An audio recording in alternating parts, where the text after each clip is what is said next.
Olá! Olhos, órgãos que captam as imagens do mundo. E eles funcionam como uma câmera fotográfica. Os raios luminosos entram através da pupila e percorrem um caminho até o cérebro, onde realmente se processa a visão. Entretanto, vários fatores podem ocorrer nesse processo, gerando distúrbios na visão. Por exemplo, algumas pessoas enxergam tudo embaçado. Outras têm dificuldade em enxergar o que está longe. E para muitos, o desafio está em focar objetos próximos. Esses são problemas frequentes na visão. Além desses problemas citados, há outros que podem inclusive provocar a perda da visão. Dentre eles, glaucoma, ceratocone. No programa de hoje nós vamos falar sobre cuidados com a visão. E você, está enxergando bem? Aproveite para esclarecer a sua dúvida. Fique de olho, está no ar Pense Saúde.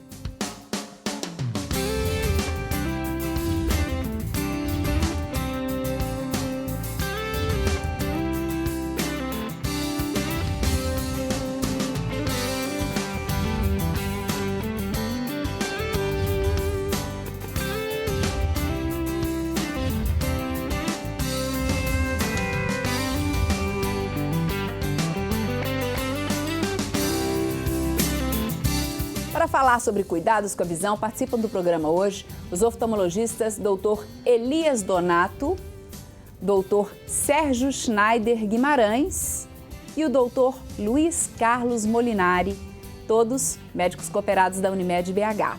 E eu gosto quando você participa do nosso programa com a sua dúvida, pergunta, comentário ou até mesmo depoimento sobre o tema saúde ocular, saúde da visão. Para isso você pode ligar para a gente ou enviar e-mail.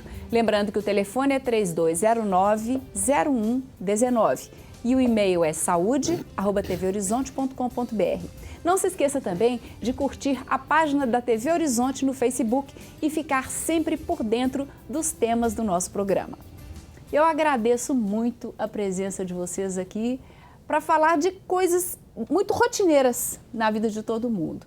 E para começar, eu gostaria, a gente falou aqui de vários problemas que podem ocorrer no processo, desde a entrada da luz até essa imagem se processar no cérebro e transformar realmente numa visão, no que a gente chama de visão.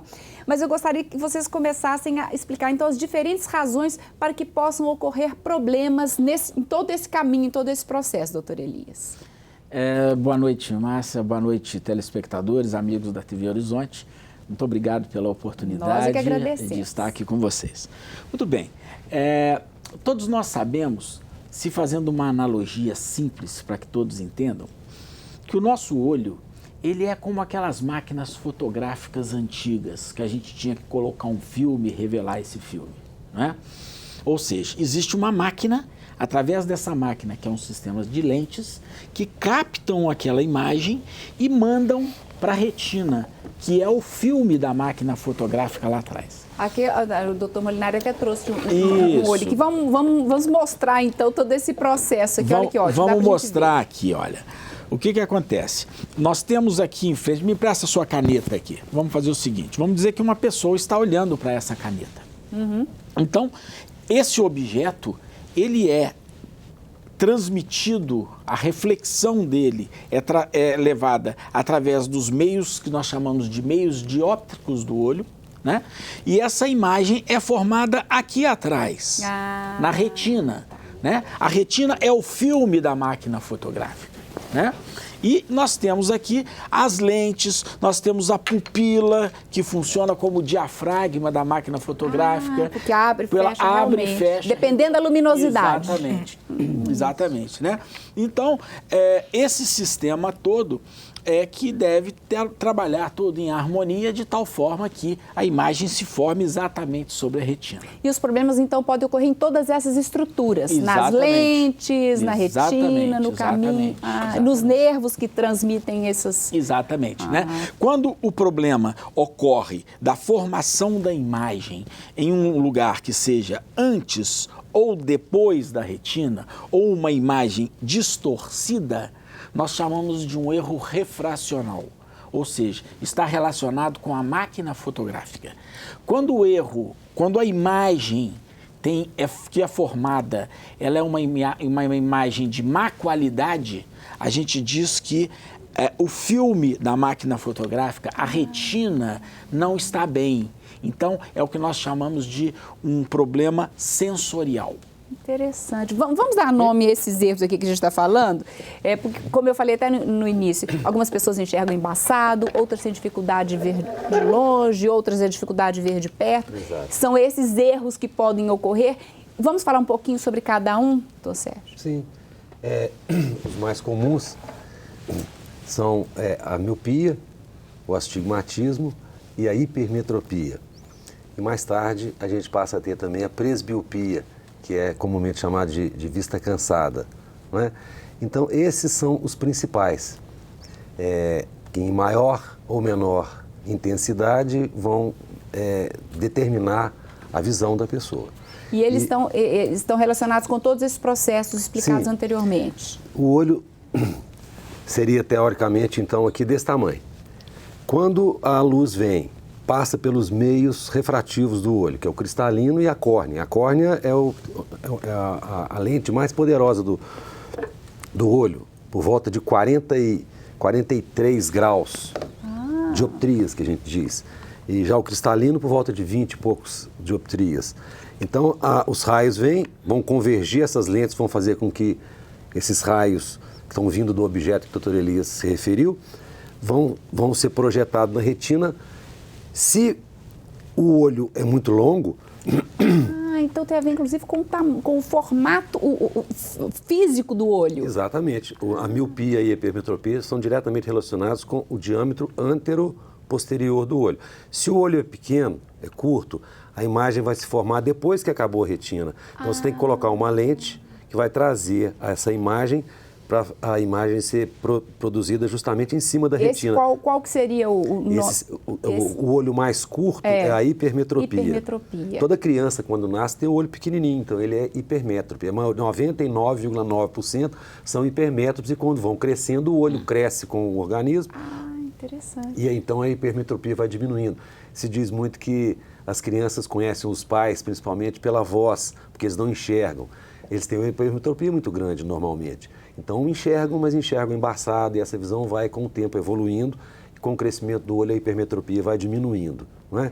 Mas quando existe o fator genético que faz com que a pessoa seja míope, então quando chegar na adolescência principalmente o olho vai crescer muito, vai ultrapassar o tamanho normal e vai passar a ser míope, que é onde começa geralmente as miopias, com exceção das malignas, aquelas mais violentas.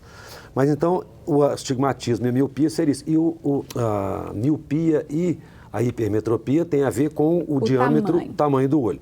Já o astigmatismo, que pode ser na retina, no cristalino e na córnea, mas que em mais de 90% ele é da córnea. E está ligado diretamente ao ceratocone também, porque quando existe o astigmatismo, você imagina uma bolinha de ping-pong. Certo. Ela gira para qualquer lado que você jogar ela no chão. Já um ovo, tipo um ovo de galinha, ele é alongado. Então existe uma diferença de curvatura entre a parte que fica deitada e a parte que fica em pé do olho, certo. Não é isso?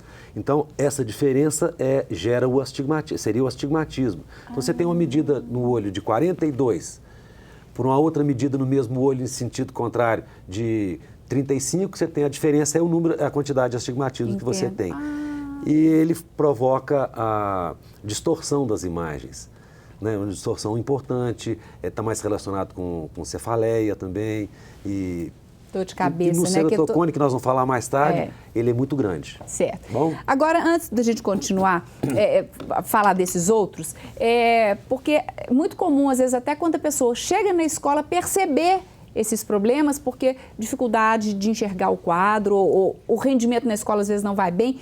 E eu gostaria de saber, doutor Molinari, que fatores podem interferir nessa qualidade, por exemplo, miopia, que é uma coisa tão frequente. Existe esse fator familiar? Existem fatores dos hábitos, por exemplo, tablets, smartphones, celulares, que te obrigam a ficar muito focado muito tempo. De que forma isso interfere nesses problemas que a gente está falando?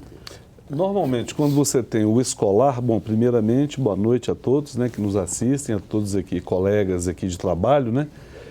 Na realidade, quando a criança já manifesta a queixa, as coisas ficam mais fáceis, mas a nossa preocupação reside muito na criança de 6 meses a 3 anos. Nós estamos antecipando um pouco essa preocupação. Porque, por exemplo, uma criança pode ter 3 graus de hipermetropia, como o Sérgio falou, e não ter queixas. Ela pode ter 0,75 até 1 de miopia ou de astigmatismo e também não reclamar de nada. Então é importante que elas sejam examinadas, porque às vezes elas estão tendo um mau desempenho escolar ou na vida de relação mesmo com o mundo, sem saber.